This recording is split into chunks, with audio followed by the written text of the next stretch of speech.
Hello everyone, welcome back to After Work Gamers. I am Matouš. And I'm Michal. And as you know, we are from Czech Republic. Or maybe you just learned. And you know what Czech Republic is the best at? Beer. I mean, yes, that's true. Germans might think they are better. We know that's not entirely true. Sorry. But, well, there's one more thing we are among the best in the world. And as you might have noticed in front of us, it's books. You know, as far as I'm aware, if I remember this correctly, there's about 10,000 new books being published in Czech Republic, which is a whole lot new books per person for such a small country as we are. That's cool. So, yeah, you know, let's talk about books for gamers today.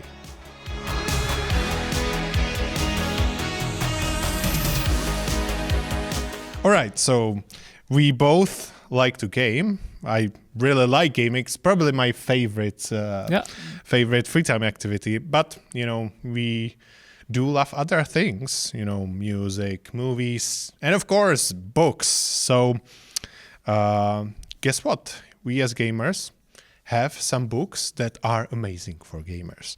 And we would like to share some of those with you today. Some are just not that related to specific game and stuff. Might be books that we as gamers might enjoy, but some are even specifically for a specific game franchise, for example. So let's start with the category that I call lore and storybooks. Because, you know, a lot of the games we both played, right, have some lore. Yeah. Some of them are adaptations of a book or inspired by a book.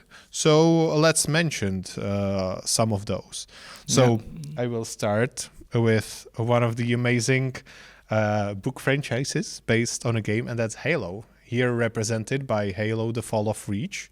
Amazing book. The sci-fi writer Eric Nilland wrote it when working with Bungie, the developer that at the time developed Halo. And it gives you extension into the lore of the game. You learn about Dr. Halsey, about how Spartans came into existence. And, you know, actually I read it before I played the game. Oh. And I think I enjoyed the game that much more because That's a lot cool. of the things just made sense because you knew the history of the character. So, yeah, that's one. What do you have prepared for us? What do you think I'm going to say? It's The Witcher, obviously. I have it right here. This is the Baptism by Fire book. What can I say about Witcher? If I'm going to start talking about Witcher, we're going to be here all day. But we know. Books by Andrzej Sapkowski, Polish writer, very much inspired by Slavic mythology, but also some Celtic and Norse mythology a little bit.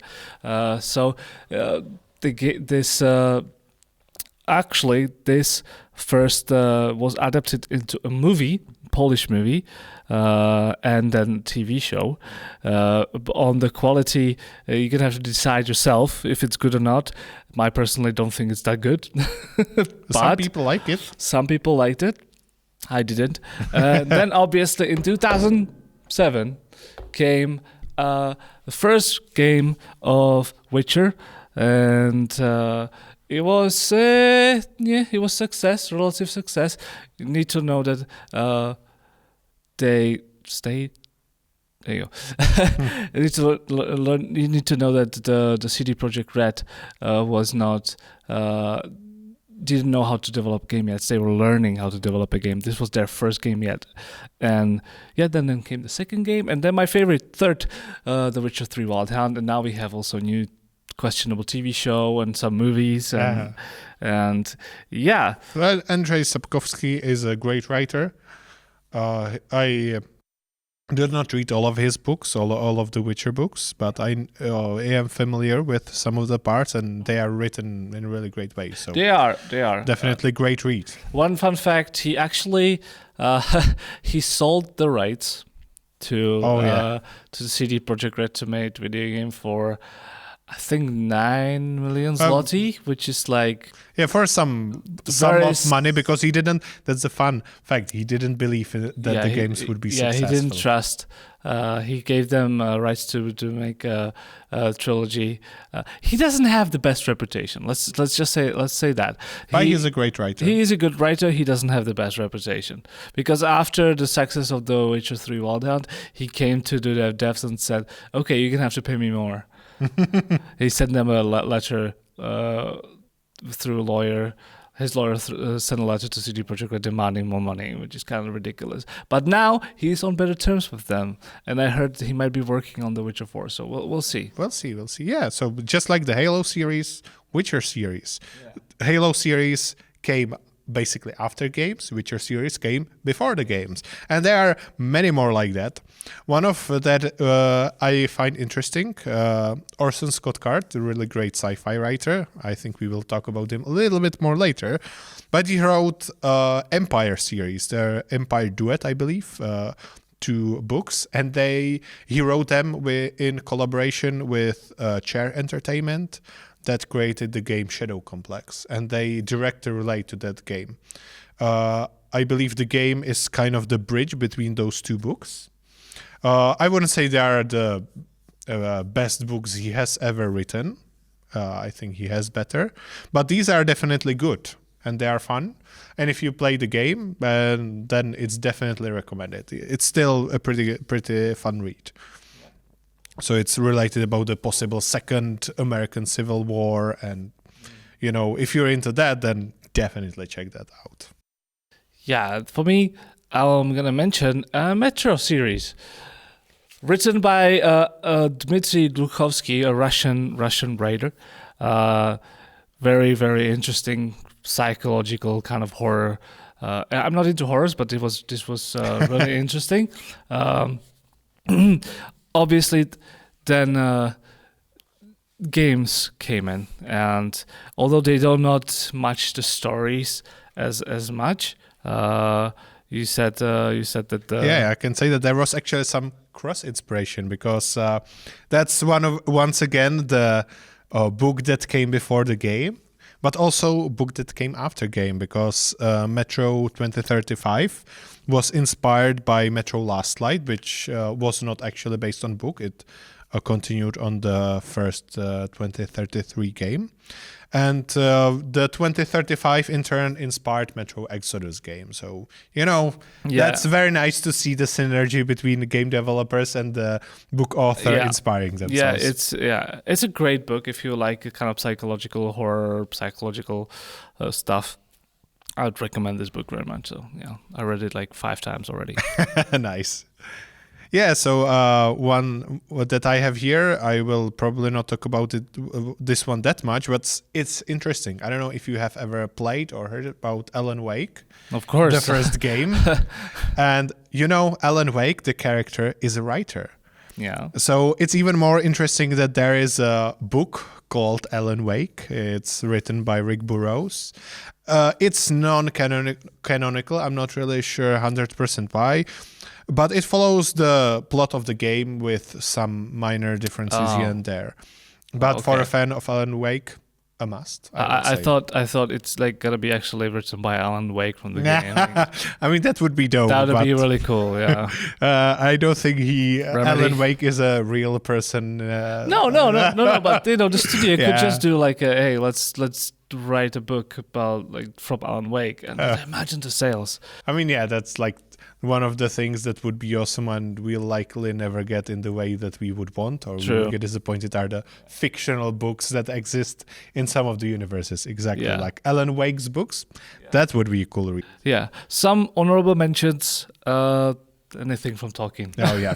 I mean, you've played Battle for Middle-earth 2. I mean, if you have some class. Yeah. There's Shadow of Mordor, and underrated, pretty great co-op game, War in the North. Yeah. Or Lord of the Rings: The Conquest. Yeah, so those are the games.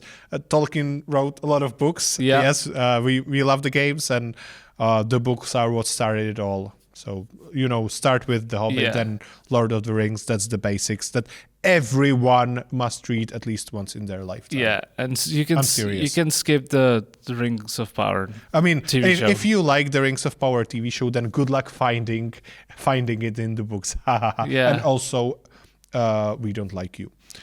No, it's not true. You like what you want. Just Okay, don't we still like you. We just don't respect your opinion. Yeah, no. Can't say that. No, we still But like you, I but can say that, but it's true. shut up. No, you read what you want, whatever you like. It's okay. We don't have to agree with you. You don't have to agree with us. That's fine. It's okay. We don't hate you, right? Right?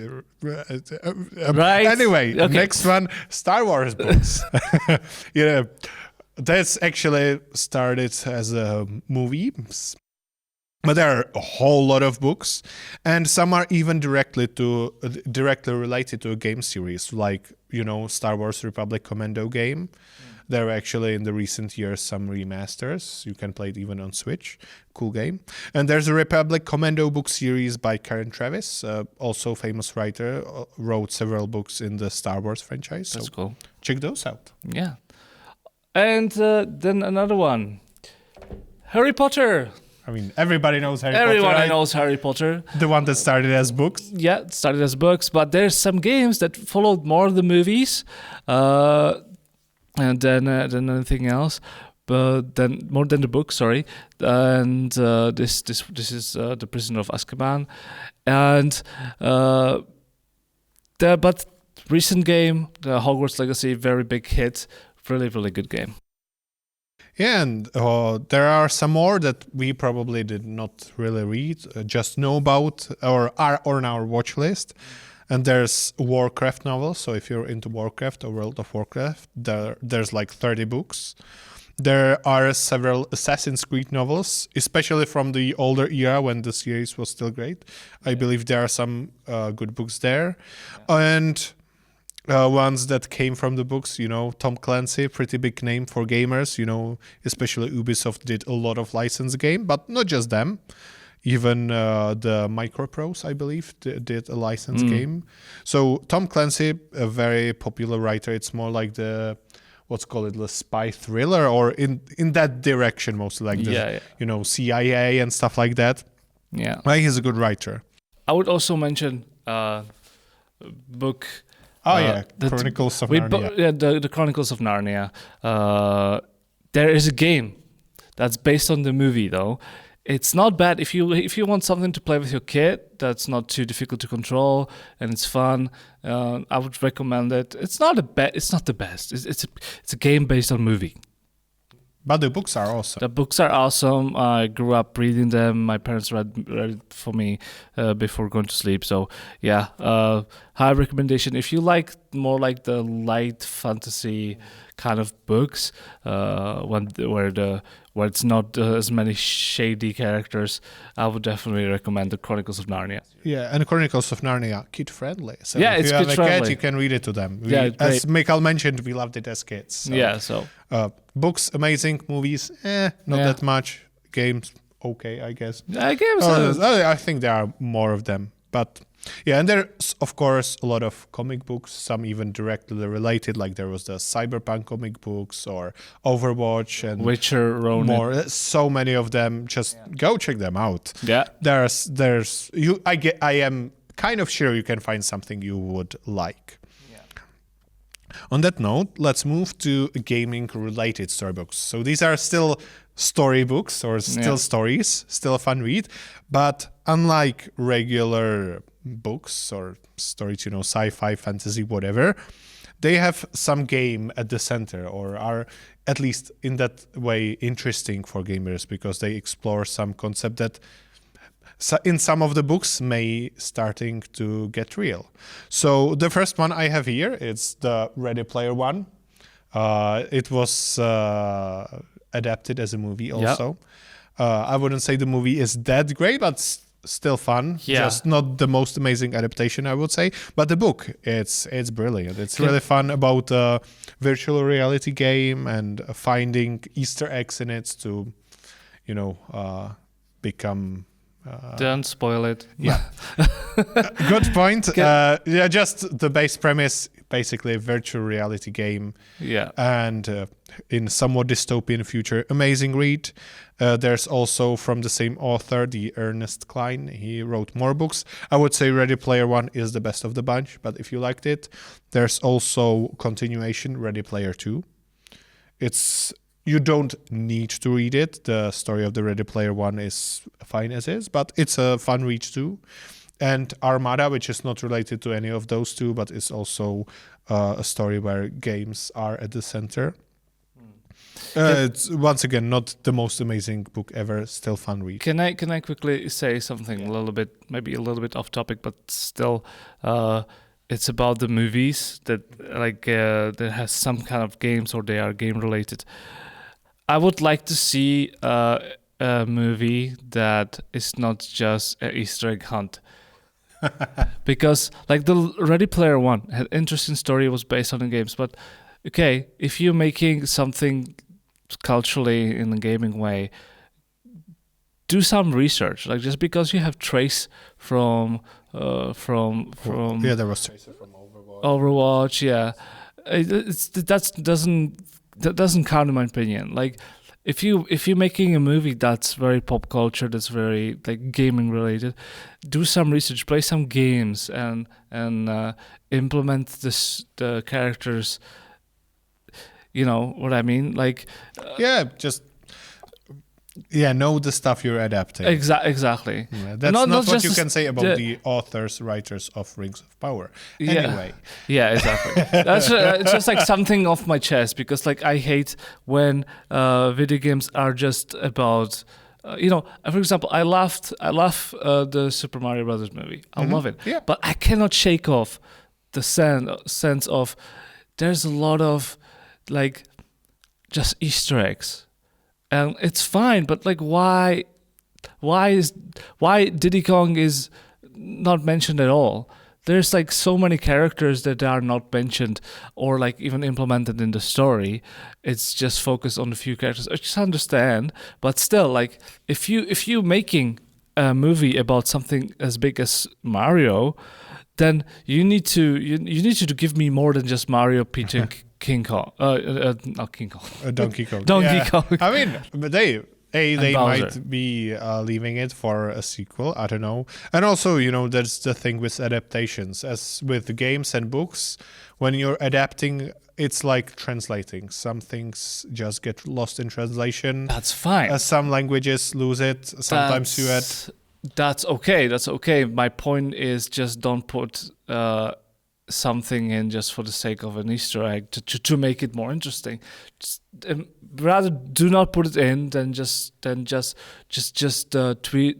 Then sorry, then just like pique my curiosity just by putting an Easter egg there. Anyway, talking about movies, let's talk about a book that has been filmed.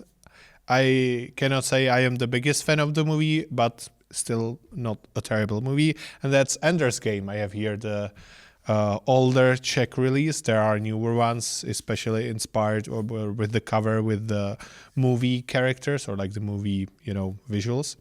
And it's actually a great read. There's a whole series that's Ender's series and then Shadow series. The first two books, Ender's Game and Ender's Shadow, follow the same time period or very similar, just from the point of view of different characters. And what they're thinking. So even if they make dumb decision, you know how it was motivated. And once again in this one, a game is, especially the first two books, there is a game that's very important to the plot of the books. Yeah, definitely check that out. It's a great read. I can recommend it. The whole series, both of them, the Enders and the Shadow, it's like 5 books each. Just read the Ender's Game, Ender's Shadow, and if you like it, delve into that. I highly recommend that. Yeah. And with that, I think we can move something we would probably brush just shortly. And those are art books. Yeah. I mean, we both love art, right? Yeah. Especially the art of good video game. Yeah.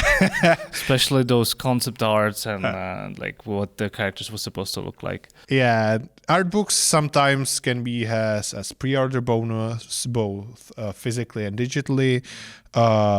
Sometimes they are part of collector's edition, for example, with Xenoblade Chronicles Definitive Edition and 2.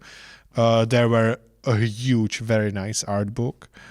And sometimes even third parties do them, or the developers themselves, or some collab with those two. So I have here as a representation the Fire Emblem Awakening, the art book. If you played the Fire Emblem game, this is there are just some concept arts in the book. It's if you love those characters and you want to see how the concepts were, it's really nice. Yeah. I would definitely, because we are both Czech, I would definitely mention the Art of Kingdom Come Deliverance 2 art book. Most of the art books, they follow the same concept. They just show you the concept art and just give you the artistic point of view when the game was developing at the start. And sometimes even some notes. Some notes and somehow how the character, you can see the change of the character. For example, the biggest change, maybe the biggest change I've seen in the character was in BioShock, in the Little Sisters. They were supposed to be like little toads or something with like I forgot, the Adam on their back with like some kind of a jar, and like to make them like into little girls. Like the biggest character change I've just seen. But yeah, another one I would say are two, the Art of God of War and God of War Ragnarok. I've seen them. I've read through them. They're pretty good.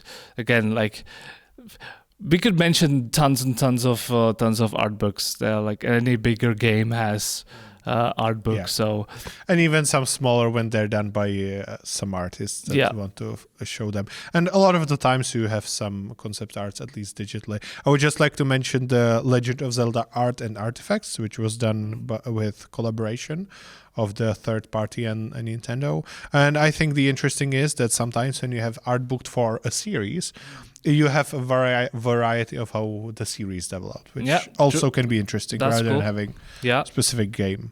And well, similar to game art books are somewhat game encyclopedia. They are tell you more about the game, and there are basically, I would say, two types of encyclopedia. One, they are more focused on the game itself, like the real world element of it, like the consoles or whatever. I have here mentioned the GameCube Anthology by Geeksline, which talks about GameCube and its games. And they made several more. This is just the one I had. They didn't bring it because it's super big, super heavy. But there are also that are encyclopedia about the world of the game, sometimes made from point of view of the universe, which is pretty nice. Like we have several mentions here, like the Cyberpunk, the world of Cyberpunk. Obviously, for me, the Witcher stuff. Of course. Like the world of the Witcher. There's also the Witcher Codex. So these are two different books. The world of the Witcher is, as you said, more explanations of the world, and the Witcher Codex is more focused on the Witchers or on the characters. And then there's a book that I forgot to put it in the. I should have changed it. I should have put it into lore and storybooks. The Little Witcher, which is basically like a books you can read with your kids about the Witcher. But if I may continue, also what I would like to mention is God of War lore and legends, which is, you have the character of Atreus, which is Kratos' son, and he has a journal. The journal is also, it's like your journal in the game. So they made actual physical copy of that, and you can buy it. It's more on the more expensive side, but it's still pretty cool. You have actually the book that Atreus is writing in the game, so it's pretty cool. Yeah, there are several official guides into some games, and I mean there are a whole lot of them. Just Google the name of the game and book, and for a lot of them, you can find quite a lot. And then brings me to the last category we will talk about today. And these I call the non-fiction books.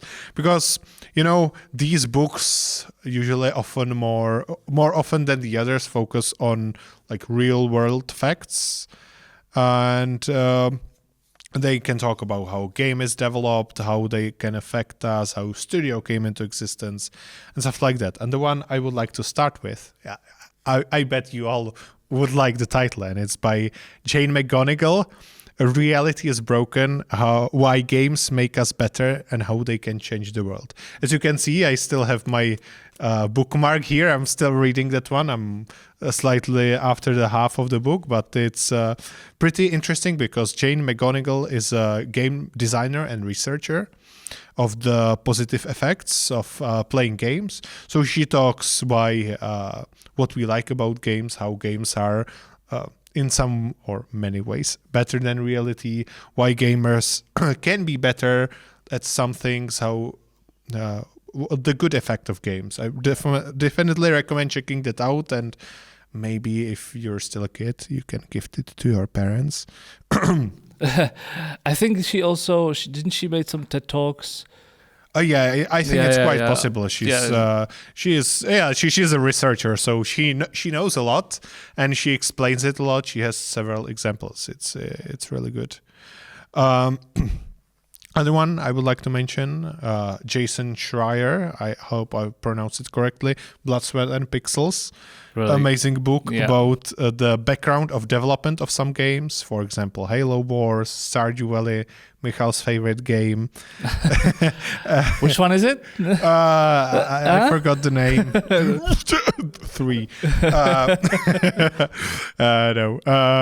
There are some more. Each chapter basically about one game. And it's a great start if you want to learn about how to make video games, or how games are made. It's good starting book, I would say. Yeah, and definitely also if you like some games and you would like to know more about them, how they came into existence. They actually, even in the chapter about The Witcher, they explain how CD Projekt started as a game distributor in Poland, or how they found what clicked with the gamers, and they take it from here. So it's very interesting read. Yeah. Another one that is very, very interesting read is Sid Meier. You might have heard of him. Sid Meier's Civilization, anyone? A lot more. He has a lot more games that he created. And this is Sid Meier's memoir, A Life in Computer Games. This is, of course, the Czech release that actually released quite recently in Czech Republic, just a few months ago. And it's really fun read because the man behind that legendary name talks about his game development beginnings, how he formed Microprose and later Firaxis, how he developed games in the early days, and he ends basically nearly in present day about more modern games. So, there are each chapter mentions some games like Pirates. That's also one of his famous games. There's the cover for the game Pirates in the book, and it's a nice peek into the history. And we all love his games, right? And obviously another part of these non-fictional books is cookbooks. Of course. Cookbooks like those from the World of Warcraft. Pokemon cookbook is there. The Witcher is there. There's a lot of them. Like we could basically every big gaming world might have a cookbook. Yeah. Because of course there are some meals that are specific to their world, and honestly, even if it's like rebranded or just nicely arranged, it's still nice ways to get gamer cooking, right? Yeah. Some games also have a drink book where they explain the drinks. That's usually more than other. It's included in the cookbook. So that's another part. We can get more immersed in the game. It's really cool in its world. Yeah. And of course, so much more. So we of course on purpose or not on purpose, missed some because it would be a super huge and long episode. And we just wanted to brush out that, hey, books are fun for gamers. There are some made for you. Hopefully we recommended some that you might like, or even if you're just looking for inspiration for gifts, you can get inspired. A lot of these are great reads for your gamer kids, friends and stuff. And we'll be glad if you would share this episode with your fellow gamers who might find that A, reading is fun, and B, there are a lot of great books. Yeah.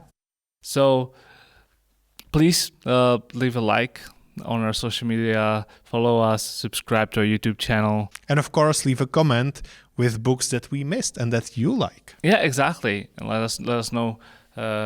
Give us recommendations for your favorite books. It doesn't even have to be gaming related. Just mention your favorite book that you would like to read. And don't forget that you can always game after work. And you can always read after work. Bye.